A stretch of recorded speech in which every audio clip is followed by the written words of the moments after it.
with Father Thomas from the National Council of Churches in India. Father Thomas, thank you for spending some time with us here, and I'm delighted that you have been able to join us here at these WCC meetings for the first time. Pleasure to be here with you in this interview and for this meeting. The Church of Sweden has worked with the National Council of Churches in India for many, many years. Yes. And one of the beautiful documents that you produced from NCCI was the document on human sexuality. Right. You are continuing work on human sexuality, but I understand that there's also a new impetus behind work related to HIV in the Indian context. Yes. When we made a conscious decision in 2015 to shift our focus from HIV to human sexuality, it was a need area at that point because none of the churches, member churches, were engaging with the marginalized people with gender and sexual identities, and we had a high prevalence of HIV among them. So it was a conscious decision that though we started our engagement with sexuality before HIV, we didn't programmatically engage in this area. So we decided to shift from HIV to sexuality. But what we found that through this engagement with churches and theological colleges in human sexuality, we couldn't avoid HIV, especially in high prevalent areas where they were so hesitant to talk about sexuality. And these are Christian dominated states.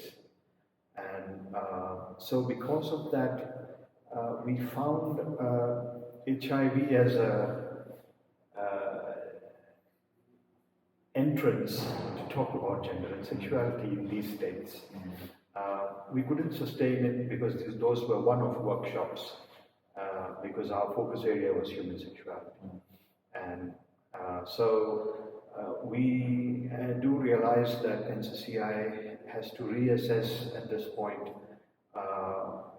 what would be those needy areas where church has to come in again to engage in the area of HIV. One of these areas is human sexuality. We realize there are many other issues, such as those brought up by people living with HIV, related to aged people living with HIV, looking for homes.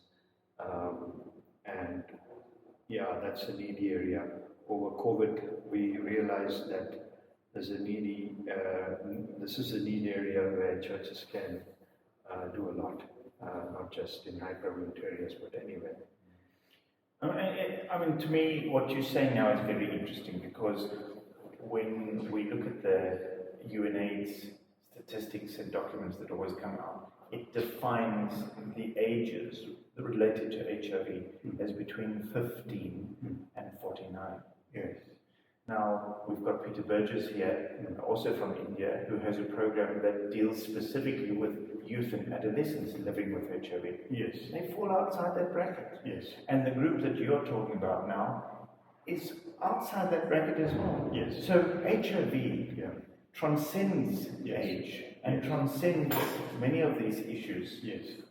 And in a sense, the HIV has become a lens that again allows you to see vulnerabilities in different contexts. That's true, very much. And this is something that people don't want to talk about around churches. And we recently, when we received such a request, we looked at churches which have their own institutions, buildings not utilized properly. And we found that they were. We were able to renovate one of them in a remote place. And they were willing to give that complex for after people living with HIV, aged. So yeah, I mean, with the availability of ARVs, there is uh, a larger probability of life, and that age bracket definitely goes up beyond what UNAIDS is saying, definitely. I'm living with HIV. I'm not 40 now. Yes, that's true. So I'm outside of this statistic, and that means that we haven't always channeled programs to be able to deal with that demography. That's true. Yeah. That's true.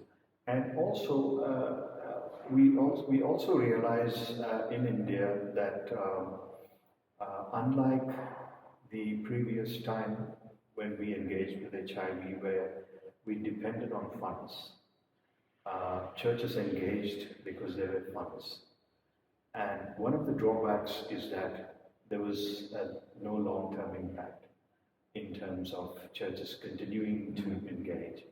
And this is the time where we look forward to reassess and look at the strengths within the church to make it an essential element of their ministry, to make it internally competent for churches to engage in needy areas. Yeah, so that's what our emphasis. Thank you, Father Thomas. God bless you. Thank you.